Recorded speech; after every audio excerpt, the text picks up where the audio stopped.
नमस्कार मंडळी. आजच्या व्हिडिओमध्ये तुम्हा सगळ्यांचं स्वागत आहे. आजचं मी डेली रुटीन तुमच्यासोबत शेअर करणार आहे. तर सगळ्यात आधी म्हणजे लवकर उठली, 5:30 वाजता उठून टिफिन वगैरे झाला, मुलाला बाय केलं आणि त्यानंतर वॉक केली 1 ते 1.5 तासाची. त्यानंतर परत घरी आली आणि त्यानंतर परत माझी ही रुटीन जी आहे ती सुरू झाली आणि ती तुमच्यासोबत शेअर करते.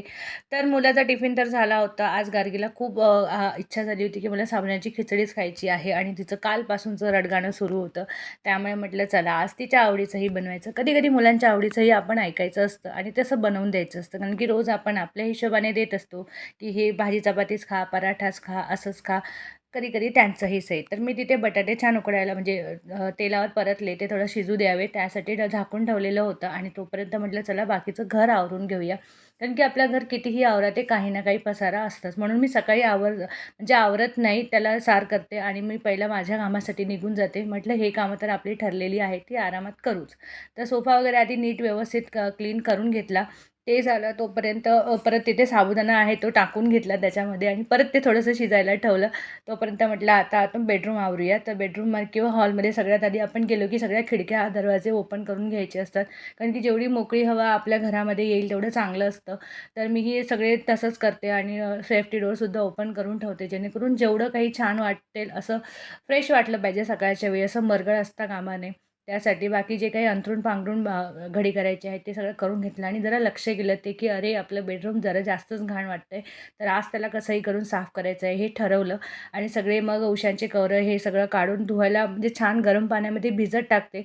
जेणेकरून मग आपलं जे स्वच्छता आहे ती अजून चांगल्या पद्धतीने होते असं मला वाटतं.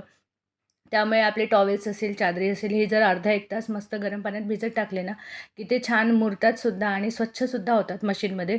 तसं काही आपल्याला हात लावावा लागत नाही त्याला. आणि मग गार्गीचं जे काही सामान आहे ते काढून ठेवलं मी. आता अंघोळ तिची झालीच होती तर. आणि ही बघा ही साबुदाण्याची खिचडी तयार झालेली आहे आणि आता म्हटलं ना, जर मुलांना इच्छा असेल तर मग तिला टिफिनमध्ये पण पाहिजे होती आणि बोलते घरीसुद्धा मी हेच खाऊन जाणार. त्यामुळे आजचा नाश्ता पण तेच होता आणि टिफिनसुद्धा तेच होता. बाकी मग थोडीशी जास्त बनवली ती आम्हालाही कामी येईल. तर हे थंड करायला ठेवून देते आणि मग परत तिच्याकडे जाऊन तिची जी काही तयारी आहे ती करत असते. तिचं एक मला खूप चांगलं वाटतं, की ती म्हणते, की "मला 2 शेंड्या बांधून पाहिजे मम्मा, तर मी लवकर उठणार." म्हणजे ती त्या 2 शेंड्या बांधून घेण्यासाठी लवकर उठत असते.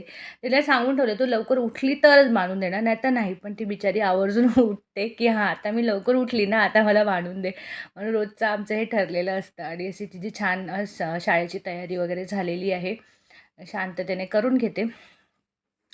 आपला दिवसाचा वेळ कसा निघून जातो ना कळत नाही आणि असे दिवसाची सुरुवात अशी छान फ्रेश होते जेव्हा थोडीशी वॉक करतो किंवा आपल्या मुलांसोबत वेळ घालवतो, थोडासा टाईमपास करतो तेव्हा खरंच बरं वाटतं.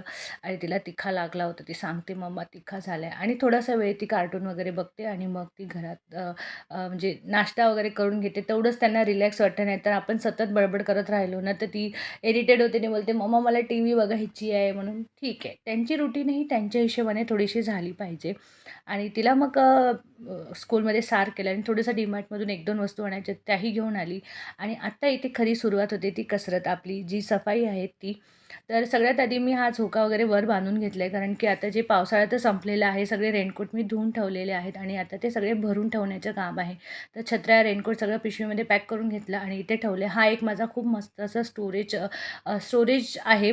आता हे खूप लोकांना वाटेल की असं बाल्कनीमध्ये कुठे स्टोरेज आहे, तर खूप चांगली स्टोरेजची सिस्टम बनवलेली आहे आम्ही. एखाद दिवशी मी तुम्हाला एकदम क्लिअरली दाखवेन. अंडरग्राउंड स्टोरेज बनवलेलं आहे. तर तिकडचं सगळं झालं, सगळं ठेवून झालं आणि आता मी आली आहे बेडरूममध्ये, की जे मला ना सतत डोळ्याला खुपत होतं, की मला हे साफ करायचं आहे, ते साफ करायचं आहे. आणि बघायला गेलं तर माझ्या घरचे पंखे पुसणं, पंखे साफ करणं हे काम मिस्टरांचं असतं.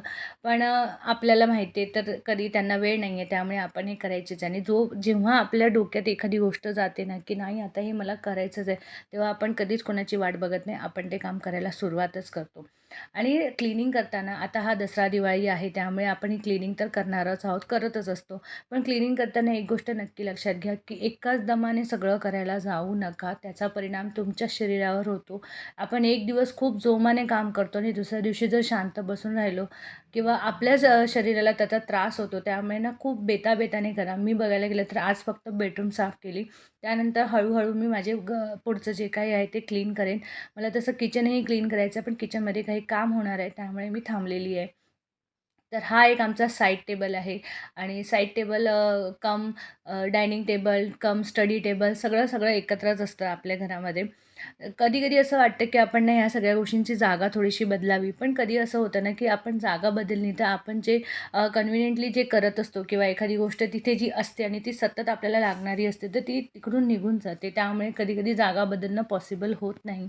आणि क्लीनिंग करताना एक गोष्ट महत्त्वाची, की डिक्लटरिंग करणं खूप महत्त्वाचं आहे. जे खरंच आवश्यक आहे ते ठेवा. जे अनावश्यक आहे, की खूप जास्तच जपून ठेवले आपण, त्या गोष्टी नेहमी काढलेल्या बऱ्या असतात. आपल्या घरामध्ये साठलेल्या वस्तू ज्या असतात ना, त्यामुळे निगेटिव्हिटी जास्त प्रमाणात तयार होते असं म्हटलं जातं.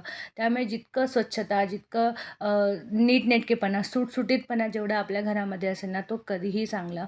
कमी वस्तू असलेल्याच कधीही चांगल्या. एकदम भरभर असं प्रत्येक गोष्ट अशी भरलीच पाहिजे किंवा ही ठेवलीच पाहिजे असा अट्टाहास धरू नका. आणि आपण खूपदा असं म्हणतो, की "अरे, ही गोष्ट मला कामी येईल, ती गोष्ट कामी येईल." पण असं कधी होत नाही. त्यामुळे त्या गोष्टीकडे थोडंसं मनाचा ताबा आहे ना सोडून द्या, की नाही मला हे जपून ठेवायचं आहे, काही गरज नाही आहे. जेव्हा वाटते तेव्हा आपण इझिली घेऊ शकतो. अतिशय आवश्यक असेल ती ठेवतो, पण प्रत्येकच गोष्टीमध्ये जीव गुंतवू नका इतकंच मी म्हणेन. मीही या गोष्टी आता करायला लागले आहे. कारण की मी जे सांगते ते मीही करायची, की नाही ही मी ठेवते करत सगळे जे स्टोरेज आहे ते भरून जायचे माझे आणि ते यूज कधी व्हायचे नाही. शेवटी एका पॉइंटला येऊन फेकून द्यावं लागायचं. आणि कपाटाच्या खाली बघा किती सारा पसारा निघालेला होता. तर सगळं छान झाडझूड केलं, मस्त नीट क्लीन केलं. ज्या आवश्यक होत्या त्या ठेवल्या, ज्या अनावश्यक होत्या त्या मी फेकून दिलेल्या आहेत वस्तू आणि मस्त असं छान लादी वगैरे पुसून घेतलेली आहे. जोपर्यंत आपण आपल्या हाताने छान लादी पुसत नाही ना, तोपर्यंत क्लीनिंग झाली अशी वाटतच नाही. तर हे सगळं माझं काम आटोपलेलं होतं. त्यानंतर अंघोळ वगैरे झाली आणि आता परत टाईमकडे सतत आपलं लक्ष असतं. त्यामुळे त्या गोष्टीकडे दुर्लक्ष करून चालत नाही. तर आता मला जेवणाची तयारीसुद्धा करायची होती आणि हा सोमवार असल्यामुळे टिफिन नसतो मला. तर सकाळी फक्त नाश्ता होऊन जातो. त्यामुळे जेवण हे पूर्णच बनवायचं असतं. तर इथे मी कुकर ठेवून घेतलेला आहे आणि कुकर होतोय तोपर्यंत मी माझी पूजा करून घेणार आहे. कारण की आपल्या घरातलं हे एक महत्त्वाचं स्थान आहे आणि त्याला आपण वेळ तर दिलाच पाहिजे आणि ही पूजा तर केलीच पाहिजे. ते काही ऑप्शनल अशी गोष्ट नाहीच आहे. कारण की ह्याने आपल्याला प्रसन्न वाटतं, आपलं घर प्रसन्न राहतं आणि धुराचा आपलं अगरबत्तीचा, धुपाचा जो काही सुगंध आपल्या घरामध्ये दरवळतो ना, ते खूप छान वाटतं. त्यामुळे तर मी इथे व्यवस्थित असं छान क्लीन करून घेतलेलं आहे. आणि माझी पूजासुद्धा झालेली आहे. तर अशा पद्धतीने साधं सिंपल आपलं जे काही रुटीन असतं तशीच माझी आजची रुटीन होती. नॉर्मली जशी सगळ्यांची असते त्याचप्रमाणे. एवढंच की जी आपण क्लीनिंग करतो त्याच्यामध्ये थोडा जास्त वेळ जातो. त्यामुळे वेळेचं भान आपल्याला ठेवणं खूप जास्त महत्त्वाचं असतं, की कधी कुठली गोष्ट कोणत्या वेळी केली पाहिजे आणि मेन तर आपण मल्टीटास्किंग करणं खूप महत्त्वाचं आहे, की एखादी गोष्ट केली आणि दुसरी गोष्ट तशीच राहिली असं करून चालणार नाही. तर त्यासाठी ह्या सगळ्या गोष्टींचा बॅलन्स आपण करत असतो. तर इथे मी काही जे काही उशांची कवरं काढलेली होती ना, तर त्या उशा सगळ्या उन्हामध्ये छान वाळवत ठेवलेल्या होत्या, जेणेकरून छान ऊन लागते. आणि अशी आंबली उंबऱ्याची पूजा तर आपण करत असतो. मी काही रोजच पुसून काढला तो उंबरठा नाही असं नाही. उंबरठा पुसून काढलेला आहे, पण त्याला हळदीचं लेपन वगैरे मी रोज नाही करत. मला ती नाही सवय आहे. सवयच नाही आहे सध्या त्यामुळे जेव्हा मला असं वाटतं की छान करावं त्या दिवशी नक्की करते. तर आता हे बघा बेडरूम मस्त चकाचक क्लीन झालेलं आहे. असं दिसताना तुम्हाला नॉर्मलच दिसेल, पण आपण फील करतो ना एखादी गोष्ट जेव्हा क्लीनिंग करतो तेव्हा असं छान फ्रेश वाटतं. तर ती फीलिंग मला होतीच आणि मला खूप मस्त वाटतं असं जेव्हा घर क्लीन करतो. फ्रिज क्लीन केल्यावर कसं आपण सतत जरा उघडून बघतो, की अरे छान आहे ना, छान आहे ना, तशाच टाईपमध्ये काहीतरी. तर हे बघा हे माझ्या उश्या आहेत त्या सुकवलेल्या आहेत आणि हे जे तुम्हाला ग्रीन कलरचं कार्पेट दिसतंय ना, त्याच्या आतमध्ये एक दार आहे आणि त्या दारामध्येच आमचं स्टोरेज आहे. तर तुम्हाला जर नक्की बघायचं असेल तर मला कमेंटमध्ये सांगा. मी नक्की त्याचं व्यवस्थित सांगेन तुम्हाला. आणि हे जे मी डीमार्टमधून सामान आणलं होतं ते ठेवूनच दिले. नंतर म्हटलं करूया. आणि ह्या सगळ्या गोष्टी झाल्यानंतर स्वतःकडे थोडंसं लक्ष देण्यासाठी म्हणून आता एवढी धावपळ झाली जवळजवळ 2-2.5 तास मी कंटिन्यू काम करत होते. त्यामुळे मग थकवा येतो आणि मधल्या वेळात असं होत नाही की पाणी प्यावं, पाणी प्यावं. पण आता निवांत बसून घुटघुट करत छान पाणी प्यायचं असं जवळजवळ अर्धा 1 लिटर मी पाणी संपवलेलं होतं. खूप बरं वाटतं, फ्रेश वाटतं आणि आपल्या दिवसाला सुरुवात जी आहे ती अजून चांगली होते. थोडासा म्हणतात ना रिफ्रेशमेंट वाटतं इतर काही न करण्यापेक्षा यावेळेस हवं तर तुम्ही फ्रूटसुद्धा खाऊ शकता आणि थोडंसं पाणी पिऊन स्वतःला शांत करू शकता. तेवढा वेळ तरी द्यायलाच हवा. आणि हे होतं माझं आजचं दुपारचं जेवण. याचा शॉर्ट बघितला असेल तर नक्की बघा. खूप टेम्प्टिंग भाजी झालेली होती तेंडलीची. आणि आता रिफ्रेशिंग म्हणून आता उन्हाळा वाढलेला आहे, ऑक्टोबर हीट आहे, तर ताकाचा प्रमाण तुमच्या जेवणामध्ये असू द्या, जेणेकरून तुम्हाला अजून चांगलं वाटेल, फ्रेश वाटेल. ताक, काकडी हे काही जे जसे पदार्थ आहेत तसे. तर असा होता आजचा व्हिडिओ. कसा वाटला नक्की